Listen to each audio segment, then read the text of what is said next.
Smart Talk. Number to call, 888-589-8840, 888-589-8840. Number to call if you would like to join the program.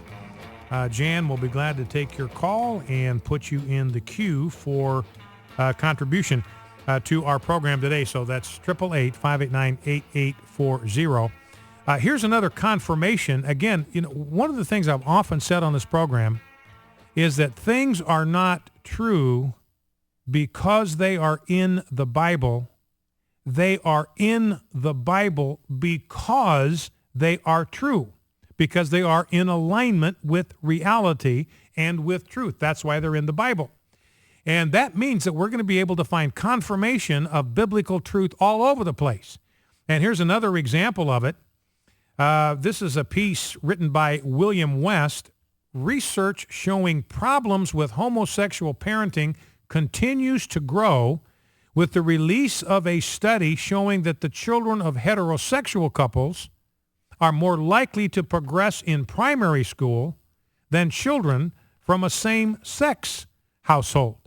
The study is a re-examination of a study by Michael J. Rosenfeld of Stanford University's Department of Sociology, which was published in 2010. The new study, led by Douglas Allen and published by the academic journal Demography, so this is a peer-reviewed journal now, so this isn't coming from the Family Research Council or the AFA. This is published in the academic journal Demography, found that children from a heterosexual household are, quote, 35% more likely to make typical school progress. 35% benefit, 35% bonus, if you will, in school progress, academic progress, more likely to achieve academic success, more likely to achieve academic progress than children that are raised in same-sex households, 35%. So just as the Bible has always said since day one, the place for children is in a home with a mom and dad. And you want one basic argument against gay marriage, it's children. That's it. That's a one-word argument against gay marriage, children. If we care about what's best for children, not what's best for narcissistic adults, then clearly the best place for children is in a home raised by a biological mom and a biological dad. Well, let's go to the phones. Let's go to Michael in Dallas, Texas. Michael, welcome to Focal Point with Brian Fisher. What's on your mind? Well, hello, Brian. Thank you for taking my call. You bet. Talking about this federal versus state issue, Brian, I'm ex-military, and I subscribe to military alerts. And one of the things that they sent me this last week was that the military now is starting to engage in accelerated training for forced entry.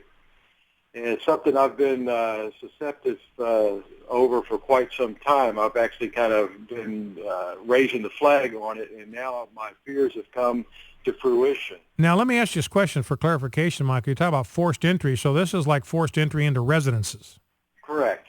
And are you suggesting, I mean, I could understand why maybe you're on a foreign field of battle and you've got terrorists holed up in a house, you've got to figure out how to do forced entry, but you're suggesting that maybe some of this training is designed for domestic use?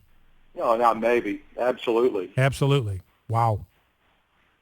So I just kind of want to throw that out there as people are beginning to, we've got a lot of people sitting on the sidelines just kind of watching what's going on. Well, they could be, and of course, there's four things that affect me directly that Kathleen Sebelius put out with Homeland Security when she took over to all law enforcement agencies in the nation, which one is if you're ex-military, you could be a terrorist. 2, if you believe in the Second Amendment, you could be a terrorist. 3, if you don't believe in abortion, you could be a terrorist. And 4, the exact wording is if you believe in the second coming of Christ, you could be a terrorist. And with this new bill that just came across here the first of last year, if they suspect you of being a terrorist, they can legally bust your door in and take everybody in, separate your family. You may never see anybody again, strictly for the fact that you may fit one of those 4. Now, there's lots more, of course, but those 4 affect me directly. Yeah. All right, Michael, listen, I appreciate the call, and thank you for the heads up on that. There's a story I read into last week or maybe over the weekend. Department of Homeland Security's ordered up another 200,000 rounds of ammunition. Ladies and gentlemen, this is the Department of Homeland security. This is not the United States military. Who are those rounds intended for? They're intended for the civilian population of the United States. You know, and here our last caller talking about the military now boosting. This is a law enforcement. Forced entry into homes, that's a law enforcement deal. That is the province of the states. Should not be the province particularly, especially of the United States military. Let's go to Ed, Baton Rouge, Louisiana. Ed, you're on Focal Point with Brian Fisher. What's on your mind?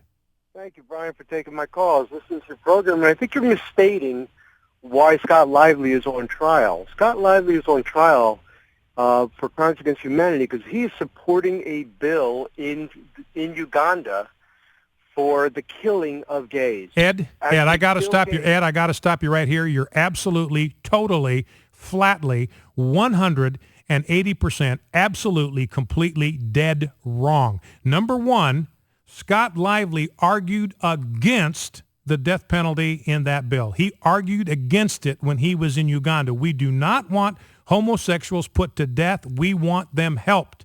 I want the same kind of policies for homosexuals that we have in place for injection drug abusers because the risks to health are the same. I don't want injection drug abusers taken out and executed. I want them help. I want them to get free. I want the same thing for homosexuals, exactly what Scott Lively did in Uganda. And number two, Ed, that death penalty provision has been taken out of that bill. There is no kill the gays bill in Uganda.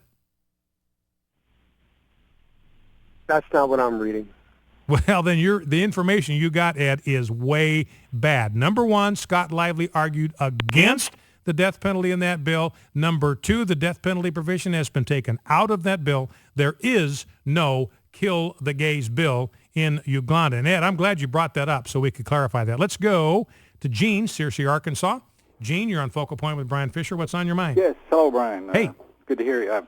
Thanks for taking my call. You bet. Just a look at a question about the Declaration and how it might relate to some of the things you were talking about early on secession and basically looking at where we're going with our government and feeling like it's the wrong road or whatever. And looking through the Constitution, I was something in the back of my mind kept nagging me about if we felt like our government was wrong, there was something we could do about it. And I didn't find it in the Constitution, but in looking and starting reading through the Declaration, then I found what I had been looking for in the second paragraph in the Declaration, where it starts off with, "We hold these truths to be self-evident that all men are created equal. They are endowed by their Creator with certain inalienable rights, among them life, liberty, and the pursuit of happiness." That I was all familiar with, but a little further down, it says that whenever any form of government becomes destructive of these ends, it is the right of the people to alter or to abolish it, and to institute new government, laying its foundation on such principles and organizing its powers in such form as to them shall seem most likely to affect their safety and happiness.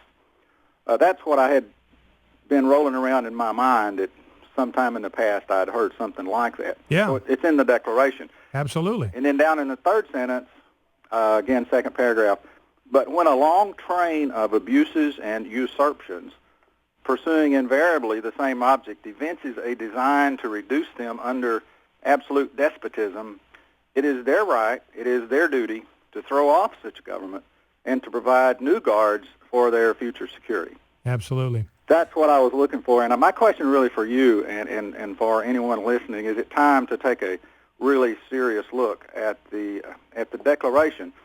I read through it back, on the 4th of July a couple of years ago, and I began to think, a lot of the list of grievances that are in this Declaration sound real familiar. They do, don't they? And current. Yeah.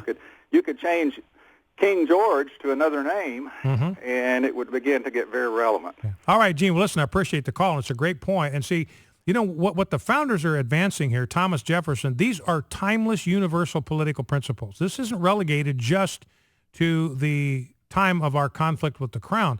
What Thomas Jefferson, the founders, are saying, anytime this happens, anytime a government becomes destructive of its purpose, that is, instead of protecting the right to life, liberty, and property, it endangers those rights, then the people have a moral right, an unalienable right from God to alter or abolish that form of government and to enact a new form of government that will be a safeguard for those liberties. And I'm arguing that that principle is as valid today as it was when the founders wrote it in 1776. Last call of the hour. Let's go to Jay in Rockingham, North Carolina. Jay, you're on Focal Point. What's on your mind?